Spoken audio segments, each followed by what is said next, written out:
Hey BookTube, it's Tara, and I am on with hashtag Friday Reads, and I'm late. So hashtag Tardy Party, I think that's what it's called. But we're gonna get into it. So the books that I'm reading this weekend are Black Girl Unlimited by Ecco Brown. I am on page 60, and this follows, I believe it's a nonfiction book with some magical realism into it. So it tells the life of Ecco Brown from a little girl and how her mom was and her dad were on drugs, but they are wizards, and Ecco herself is also a wizard. And at first I was a little confused because I'm thinking, okay, is this truly a nonfiction book, or is she telling this story in an imaginative way that I'm not keeping up with? I guess I was trying to figure out where the wizardry was coming in, because there's a lot of sequences where Ecco herself and her mom are stopping time, and they're seeing images and things that are not there that other people can't see. And her mom, in one part of the book early on, you can see that she is in a position where she can't feed her children. She has two boys and one girl, Ecco and her two brothers, and she leaves the house. Ecco sees her get in a car with a strange man that she doesn't know. Next thing you know, she comes back with 3 bags full of groceries. And Ecco looks at this venture as an act of magic. And I was thinking to myself, honey, that ain't magic.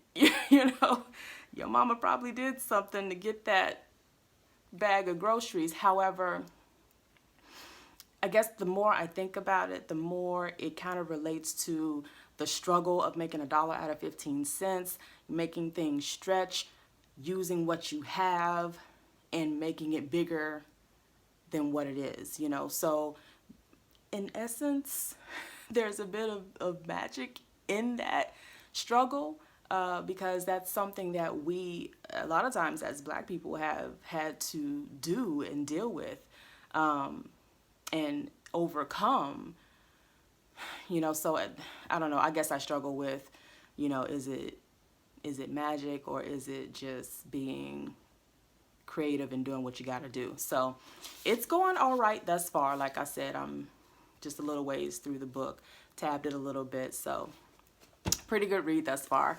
Second book I just picked up, What Doesn't Kill You Makes You Blacker by Daman Young. I just finished, I think, the first chapter of this book, where he talks about how white people do things for adventurous reasons that Black people look at like, okay. It starts off with a New Year's Eve day gathering where you have this group of white people. So it's the Polar Bear Club, and they do this polar bear plunge where they get naked and jump into this freezing cold river.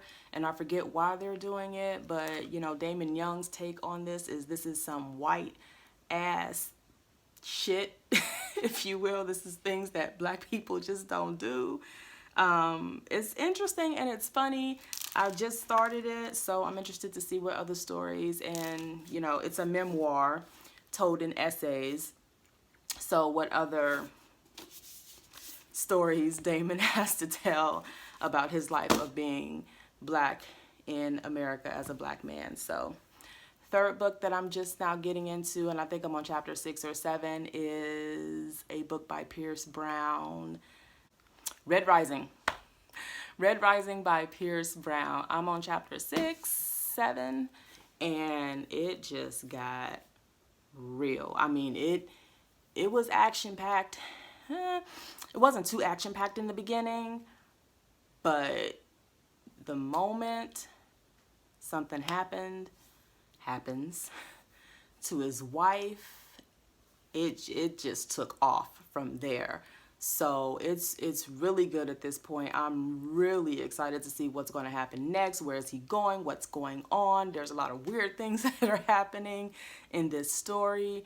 I'm not too familiar with the premise, I feel that it's, again, you have a lower class system, the reds, a higher class system, the golds. The golds feel that they're better than the reds, and the reds are tilling the soil on the planet of Mars to make it habitable for people on Earth, but there's some deception going on somewhere. It's good. It's really, really good. I'm really getting into it. I'm happy that I picked it up. That's it for my Friday reads. Thank you for watching.